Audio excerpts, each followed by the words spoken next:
آپ سن رہے ہیں طبقاتی جدوجہد، انقلابی سوشلزم کا علمبردار۔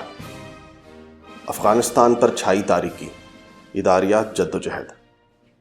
امریکی جارحیت اور تسلط کی تباہ کاریوں کے تقریباً 20 سال بعد افغانستان پر طالبان کے دوبارہ قبضے نے اس بدنصیب اور برباد ملک کی تاریخ میں ایک اور سیاہ باب کا آغاز کر دیا ہے۔ 30 اگست کو امریکی فوجوں کے ہنگامی نوعیت کے انخلاء کی تکمیل سے قبل ہی اشرف غنی کی کٹ پتلی حکومت تاش کے پتوں کی طرح بکھر چکی تھی اور طالبان کابل میں موجود تھے۔ کابل سے امریکی انخلاء کو بالکل درست طور پر 1975 میں سائیگون ویتنام سے امریکی عملے اور افواج کے دم دبا کر بھاگنے سے تشبیہ دی جا رہی ہے۔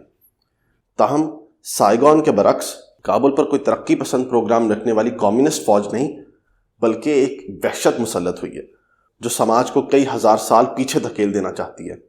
یہ سارا عمل جہاں ایک انتہائی رجعتی انداز میں امریکی سامراج کی بدترین شکست کی گمازی کرتا ہے، وہاں اس سے یہ بھی واضح ہوتا ہے کہ سامراجی قوتوں کی ہزاروں ارب ڈالروں کی عسکری اور مالیاتی سرمایہ کاری بھی کٹ پتلی ریاستوں کے دوام اور استحکام کی ضمانت نہیں بن سکتی۔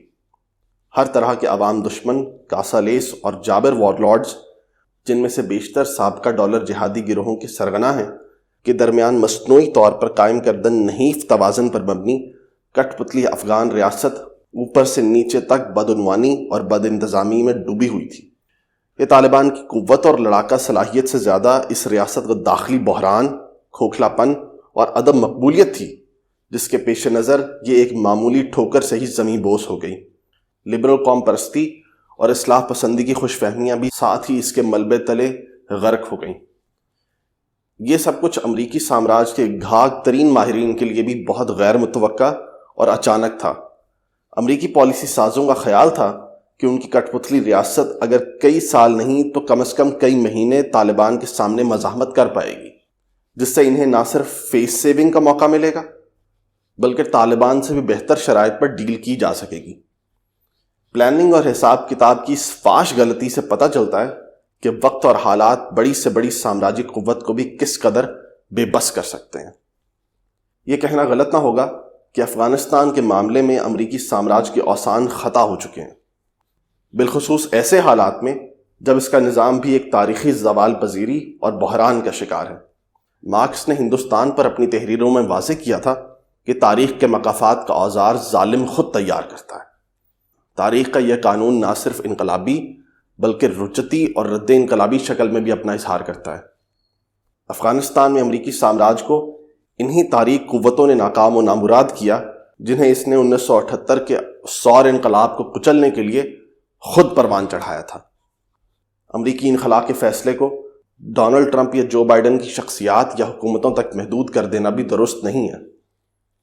سچ یہ ہے کہ امریکی سامراج کے پاس اپنی شکست کو تسلیم کرنے کے سوا کوئی چارہ نہ تھا۔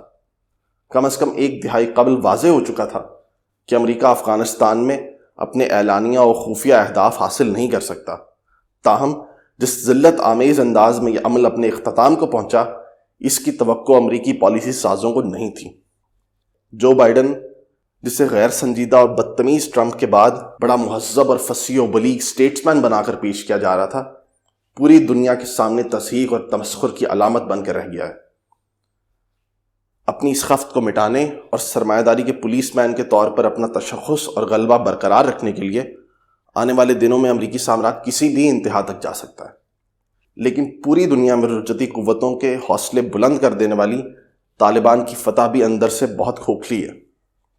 یہ 1995 کا افغانستان نہیں ہے۔